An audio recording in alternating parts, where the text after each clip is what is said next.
Hello and welcome. I'm Jim Barry. And I'm Naja Sherman. Welcome to the CBS News Miami special, Miami Proud. Over the next half hour, we are going to revisit some of our favorite feel-good stories of people and places making a difference in our community. They are indeed the stories that make us proud and the stories that make Miami proud. So let's get started. Okay, it's ladies first. I have the story of the Coral Gables Women's Club, which was founded 100 years ago. The service organization's building is a National Historic Landmark. It is recognized for, among other things, its free dental clinic.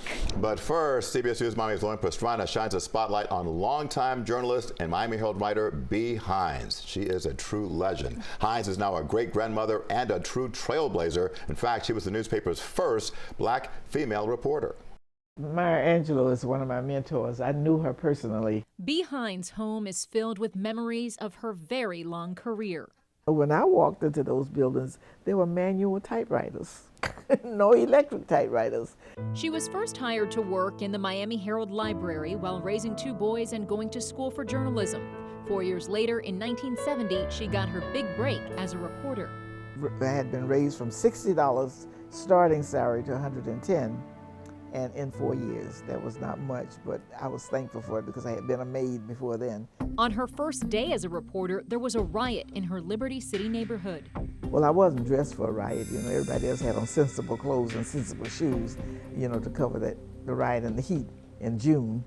But I went and I didn't have credentials. And my very first story that I wrote that day got on the front page the next morning. She vividly recalls what happened next.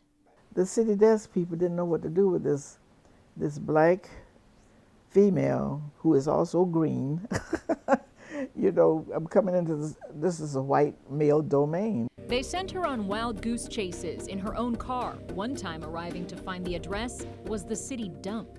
At that time, it was a big mound of dirt with buzzards flying overhead and everything. I was really angry, but being a Christian and having faith, I let the Lord speak to me. She sang a gospel song all the way back and eventually approached her editor.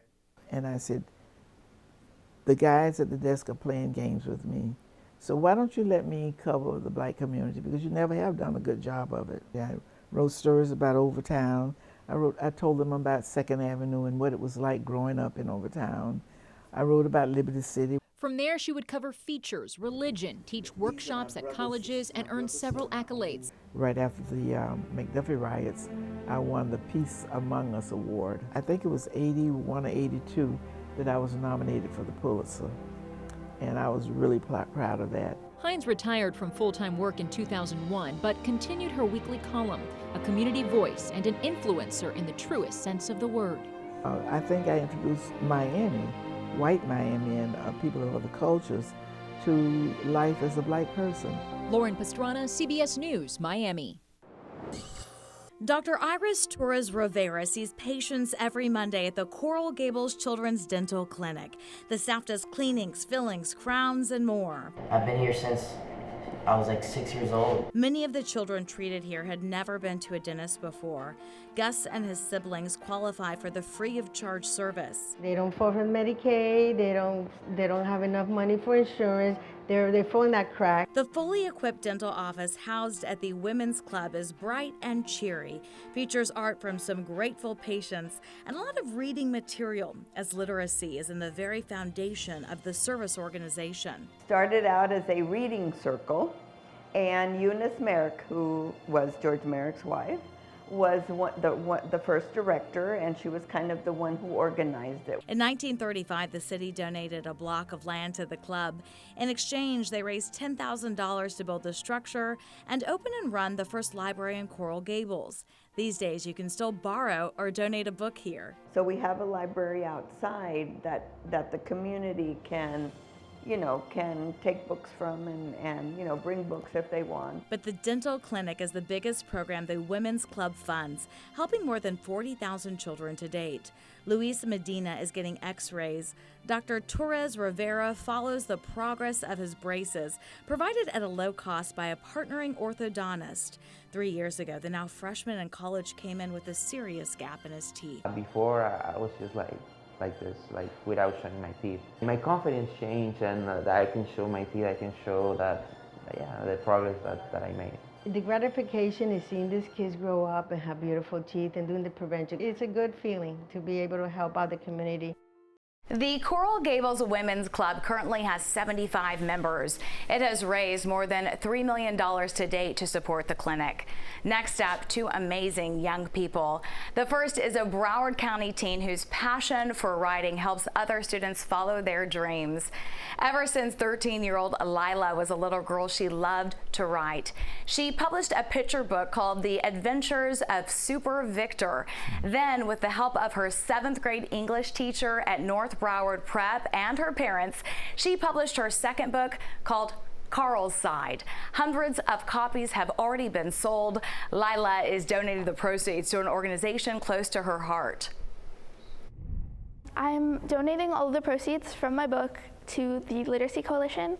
So far we've raised about $1,000 for them. It makes me feel like I have a good opportunity to teach other kids like that you can also write a book no matter how old you are.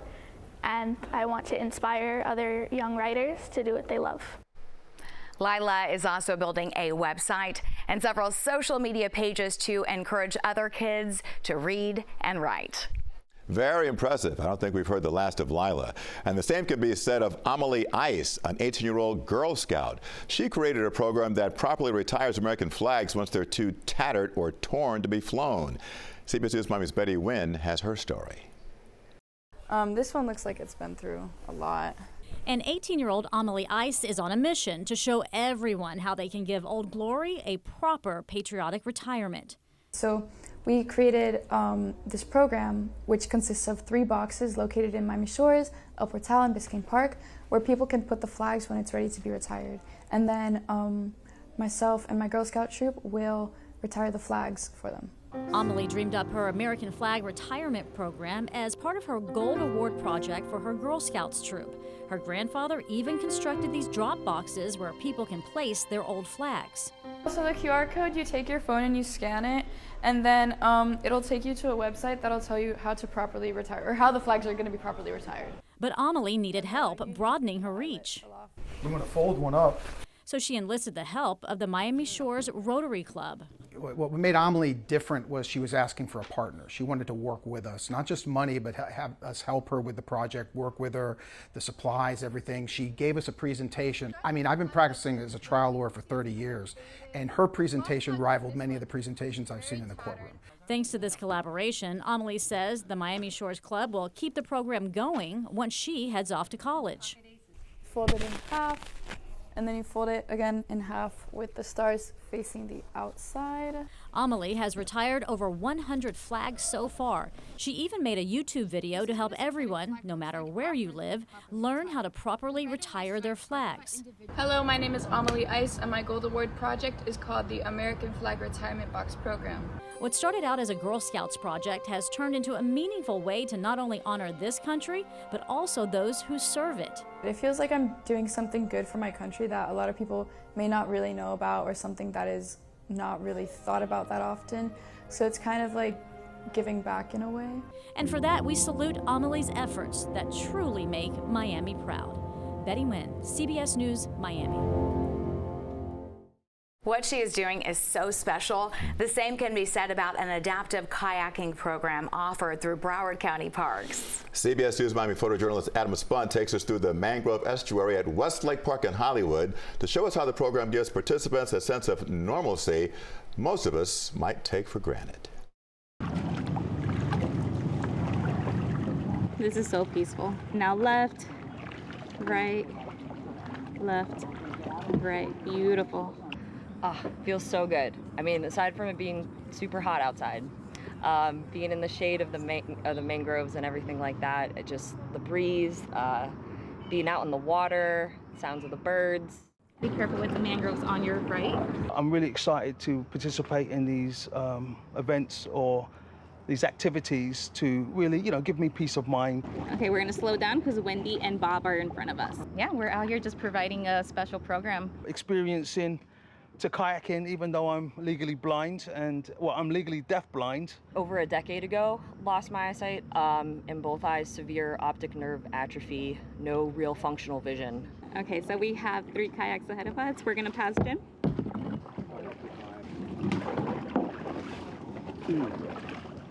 Okay, Rachel, we are on the go again. I'm gonna direct us. My visualization right now is that it's become very narrow. So I've lost my peripheral vision. I have tunnel vision where I'm able to see things through a smaller amount of space. Where there is light, I can see, and it kind of allows me to see these bushes or this, you know, Mangroves. The mangroves, right. I'm always aware of my surroundings, listening to what's near and whatnot, but my guide, Jenny, she's been really awesome, just telling me which way to go, which way to paddle, when we're turning, when to turn, and just kind of move and stay in sync. Paddle right, right, right. Yeah, we row right. I mean, just bringing them out here to our, county parks, having them enjoy the outdoors. We pretty much guide them through the whole process of, the experience. We just communicate with them, let them know what's going on around. We're going through a small bridge here, under a bridge. Echoes. Just the freedom and independence of doing something, feeling like, I don't know, really just human again. It's given me so much morale mentally, and just, a little bit of normality, The adaptive kayaking program is for people who are blind or visually impaired. Broward County Parks offers a wide range of free programs that enhance physical and mental health through recreational therapy. Well, up next, I have a story of a man who is on a mission. The best part of my job is the bottom line, our smiles. And you can never have enough kids smiling, never have enough families feeling safe. See how Gail Nelson is investing in at-risk kids and seeing huge returns. Plus, the heartwarming story of a Miami fire rescue captain's ongoing commitment to help a little boy.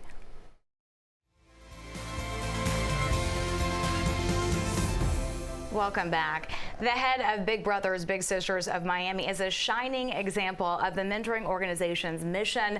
It pairs at-risk kids with an adult to guide them. Yeah, Gail Nelson's commitment in and out of the CEO role is born from his humble beginnings. Love how you're capturing the pictures too. That's good stuff. At the headquarters of Big Brothers Big Sisters of Miami, it's clear that the boss, Gail Nelson, is invested in the team. My first little brother, Darnell. My second little was Richard. Nelson joined in 2006 as programs director and rose to CEO in 2017. He stays focused on the mission, investing in at-risk kids by successfully matching them with a mentor. The best part of my job is the bottom line, our smiles.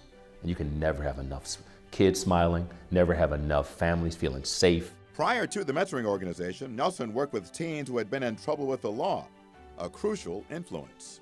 And say, how can I get to kids before they get arrested? Kids with potential, kids with talent and ability. Under Nelson's leadership, Big Brothers Big Sisters Miami began partnering with local police officers.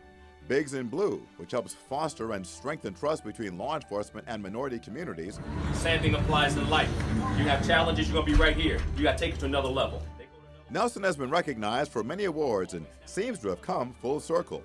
In high school, he was voted most likely to become president or a DJ. Now he is sort of both. In 2018, he launched the Game of Life Mentoring podcast. Who mentored you? Who are those most important people in your life?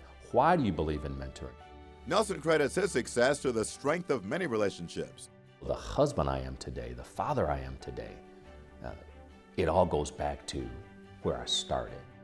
Raised by a single mother in a Toledo housing project. Over my shoulder is the building where I grew up in Toledo, Ohio. Lenora Pettaway is still his biggest influence. Being that father figure for so many is my way of saying thank you to my mom. That gratitude is demonstrated in his many roles, including youth sports coach and minister at the Miami Gardens Church of Christ. Alignment. My faith and my family. Take care of your people, take care of those you serve, and make sure they know that you truly care about them. That's a life lesson. Well, you know, a quote Gail Nelson lives by is that people don't care how much you know, they want to know how much you care. He says there's always a need for more male role models to get involved. That is so true. And keeping with that theme, here is the story of a Miami fire rescue captain and the boy he rescued a couple years ago. It was in a house fire that killed his mother. The fire left 5-year-old TJ Mack with burns to 25% of his body. Ever since that day, the men and women at Miami Fire Rescue have stepped in to help TJ navigate life's challenges. When they learned that TJ was struggling in school, they reached out to Sylvan Learning Center for help. He's wanted to learn, you know, but because of the difficulties in school, he's kind of felt like he wasn't up to par. Trying to enrich his life a bit and trying to, you know, make some positive vibes, you know, with all the tragedy that he's gone through. Sylvan Learning says TJ is progressing. His grandmother says he is already attempting to read signs and other words. They say it is good to see TJ smile, especially after everything he has gone through. I could not have said that better myself. What a story. First responders are amazing in so many ways. Dr. Christopher Nunes loves his job with Fort Lauderdale Fire Rescue, but one morning back in 2017, he was riding his bike on A1A and collided with a van. Now it was the paramedics' turn to be taken to Broward Health as a trauma patient. He underwent multiple surgeries and made an incredible recovery, but he was unable to continue to do his job. So at 41 years old, he decided it was time to follow his dream of becoming a doctor. Emergency medicine, I think, is basically the heartbeat of the hospital, I think, and the community. The fact of that I am able to still function, even though I probably should have been paralyzed, kind of gives me a drive to do what I'm doing now. I want to give back. I want to feel like I have a second chance. Dr. Nunes hopes his days of being a patient are over. He had his last neck fusion surgery this past summer. The 45-year-old is now in year 1 of a 3-year residency program at Broward Health. Well, how about that? Nunes says he would like to stay at Broward Health once he completes the program. His passion and persistence is admirable. Fire rescue and law enforcement have traditionally been male-dominated, but in recent years, women are changing the face of those professions. CBS News Miami's Keith Jones introduces us to 3 female first responders. They are moving up the ranks or are the first in their fields. Officer Varsha Ellington is the City of Miami Police Department's first ever female drone pilot. My sergeant was given an opportunity to take over the drone program, and so he did, which gave me the opportunity to become a pilot. Officer Ellington grew up in South Florida, graduated from Miramar High and then Union Institute and University. She's motivated by her 2 children for a better life and perhaps always destined for a career in law enforcement. My mother is currently a major with the City of Miami Police Department. Now, through a viewfinder, controls at her fingertips, she navigates a new mission, protecting and serving a community she loves. A cross-county colleague of Ellington's in the Fort Lauderdale Police Department is turning heads as well. Tanisha Stevens moved up to the ranks in 17 years to lieutenant. Moving up the ranks was not always the easiest thing as an enlisted member, because one, I am a black female, and it's still a world that's dominated by men. And that proved true for Lieutenant Stevens in the military. She started as an MP in the Army, went into the Air Force, and served 4 tours. But it was home she missed. As a Fort Lauderdale police officer, she saw women leaving the force. She took the sergeant's exam and kept moving up the ranks, hoping to inspire young girls. I've always wanted to be someone that they could look up to and say, if Stevens can do it as a black female, then I know I can do it too. Across town, another first responder is fanning the flames of women on the move. Samantha Whitehorn is a district fire chief for Broward Fire Rescue. Born in Jamaica to a dad who farmed and a mother who was a secretary, Mom and Samantha migrated to South Florida in 1993. Years later, she would befriend a firefighter and told him she wanted to do his work. Do you think I could do it? And his response to me was that, well, you wouldn't get hired. So I asked him why. And he said, well, because you're black and you're a female. Well, from there I saw red, and it motivated me to pursue this career. Well, you can't hold a focused woman down. Samantha went from firefighter to lieutenant to chief. Chief Whitehorn, Lieutenant Stevens, and Officer Ellington flying high in their respective careers, making Miami proud, and with messages for young ladies everywhere. I would say to them, be courageous have confidence in yourself and go for it. Keep doing it. Don't stop. Keith Jones, CBS News Miami. When we come back, proof that a wag of the tail can indeed be a powerful thing. You'll meet Abe, a four-legged healer of sorts who would make his namesake proud.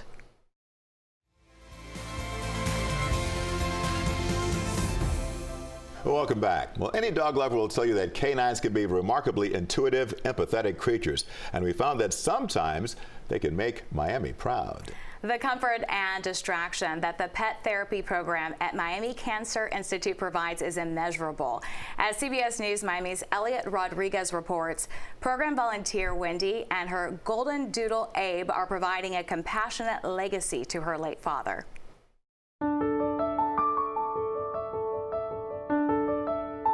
Wendy Elkin beams when she talks about her father, David Sommer, a family man and doctor in Miami for more than 60 years. He was a very charismatic, big personality.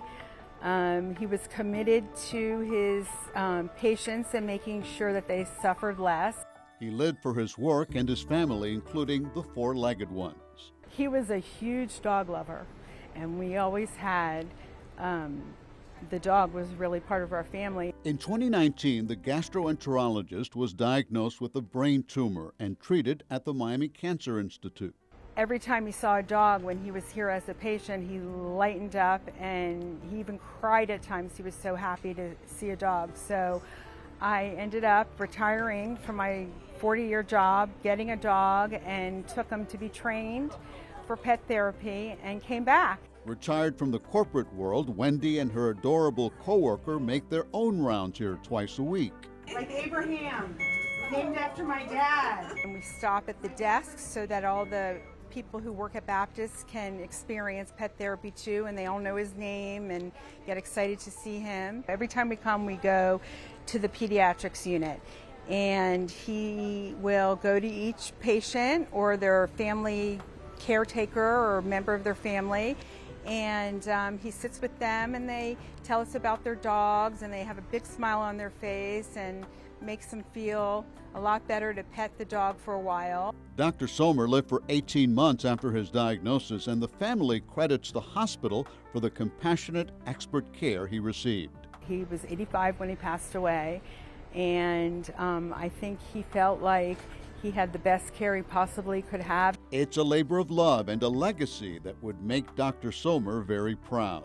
He would have just thought that it was the best part of coming to the MCI, and that people were calling Abe, who was my father's middle name, calling him by his name, and bringing just such joy. Elliot Rodriguez, CBS News, Miami.